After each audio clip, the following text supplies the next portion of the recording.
Tom Curran, Comcast Sportsnet New England, and he joins us now. Tom, how's morale in New England? Free Brady. Free Brady. Defend the wall. Everything, people are cautiously optimistic, but they're really on pins and needles, too. So that's where morale is, a cautious optimism, but very much on pins and needles. And I agree with you. I think he's going to be playing in uniform week one. I don't think he'll be at home. I think he'll be on the field. What's being said about Roger Goodell?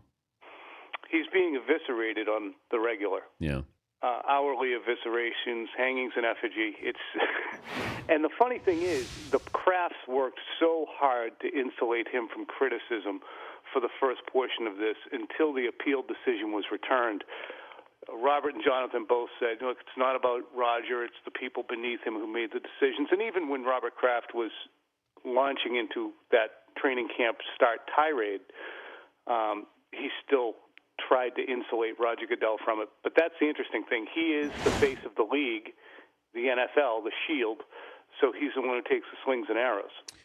What's this done for Brady's legacy in New England? I know we've talked about nationally, but his legacy with Patriot fans is what after this?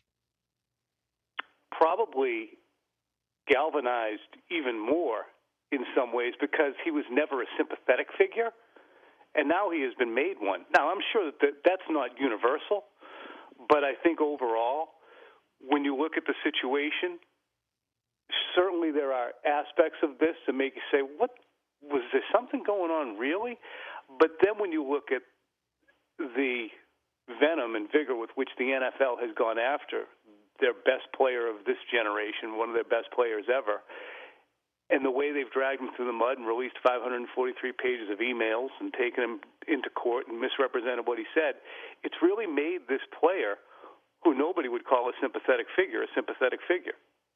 Anybody talk to the equipment guys? No, nobody's talked to them. Are they employed? With the Patriots? Yeah. No, not at this point. Not at this point. I know that there is a hope that John Jastrzemski returns. I'm not sure if Jim McNally will ever return to a game day operation role because that was just a part-time role anyway. But, I think there's a hope that John Jastrzemski is able to return at some point. Well, why is he suspended? Because the NFL said in that period of time in which the Crafts were trying to do as much as they could to ingratiate themselves for Roger, are you going to suspend them or are we? Patriots said, well, we're trying to do things that they want us to do. We'll suspend them. Yeah, but the Crafts can change their mind now.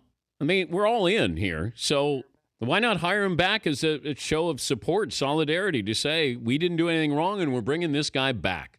Well, they're going to let the dust settle, I think. going to let the dust settle on that one. Let's not be hasty and bring people back and start running them around the stadium. I really think that was the mindset. While they're irritated, and I think that he will probably be working there at some point or in some capacity, I think that they doing that might be kicking the hornet's nest. Through all of this, there are a couple of things that have stood out, but the one thing that stands out more than anything else is that Robert Kraft took that fine and the loss of the draft picks without any kind of, whether it was a handshake, something that said, I'll take this and we'll move forward. And he didn't have anything there and you still took it. So what did he take that for? What did he think that he was taking that punishment for?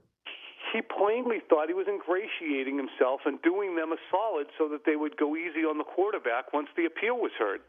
That was the entirety of it. Look, he wants additional information. He says this in San Francisco. Think about this.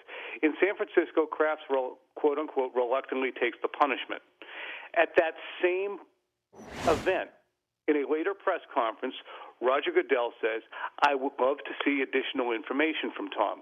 Now, Brady brings in additional information in the form of all his emails, 543 of which we've read many, all his text and phone records, of which we were made well aware of.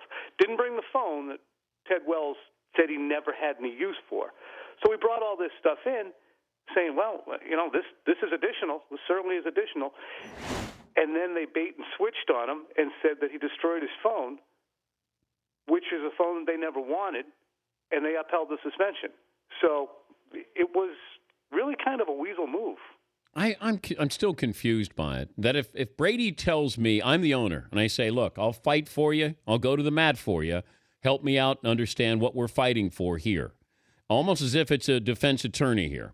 And from what I was told, that not everybody believed what Brady was saying with the Patriots. Now, I don't know if that affected Robert Kraft from the beginning, but it doesn't make any sense. Well, I think they fell on their sword. Do I think that those deflator texts and things like that would rise to the level of any intelligent person who didn't directly see them and was now hearing about this whole scenario say, what the hell does that mean? Of course. So I think that when you say there were questions, I think there's questions from anyone. Nobody can be completely and fully certain that at no point were footballs not brought down to 12.5 if they felt that they were overinflated. But did it happen on that January 18th game? Is there evidence? No. I mean, if you look at what the Wells report says, no, it's not complete and really valid evidence. 11 of the 22 balls were legal, and the other ones were 0.2 of a PSI under. So you fall on your sword for the guy. You take the penalty, for which it would have been unseemly had you fought it anyway, since you're the guy who told Jerry Jones and Dan Snyder and everybody else, look, what Roger says, we do. We don't just go after our commissioner. So as a result, he thought he was going to get done a solid, and he did not get done a solid. All right, through all of this, what have we learned about Jimmy Garoppolo? He is still so handsome. Okay. That's all that I care about right there. Right. I think that what we've learned about him is that he is a playground football player who's trying very, very hard to understand a pro-style system and doing a very good job of doing that, given the learning curve that he's got. He's a different player than Brady. Take this he's not Romo.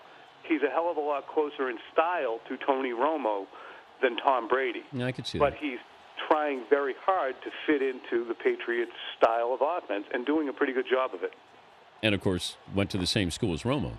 Right, and that's the interesting thing because, they certainly weren't running the exact same offense. It's been a long time between the two, but, you see varied release points. He threw one almost three-quarters Dan Quisenberry last week on a screen. So he can do a lot of things that Tom Brady can't with his mobility and release points, but he's not nearly as smart.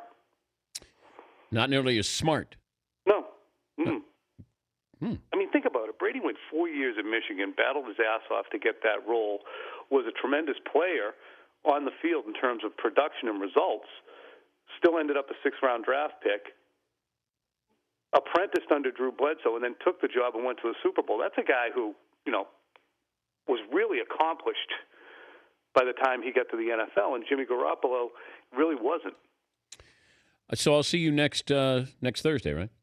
Yeah, it's going to be phenomenal. You're going to be there. You usually give me the high hat when we're at these events. No, that's not true. No, I don't big time. Yeah, maybe I did. Maybe maybe in the playoffs I did. But I was in playoff mode, though. You got to understand that, Tom. Yeah, it's like not talking to a starting pitcher before he starts. And there's only one Tom that I talked to in New England, and that's Brady. So I couldn't talk to you as well. But yeah, I'm going to give you a head nod. That's all I need. That's all I need. And maybe a little dap. All right. All right, Danny. Thank Brady, you, Tom. Okay? That's Tom Curran, Comcast Sportsnet New England. Always fun.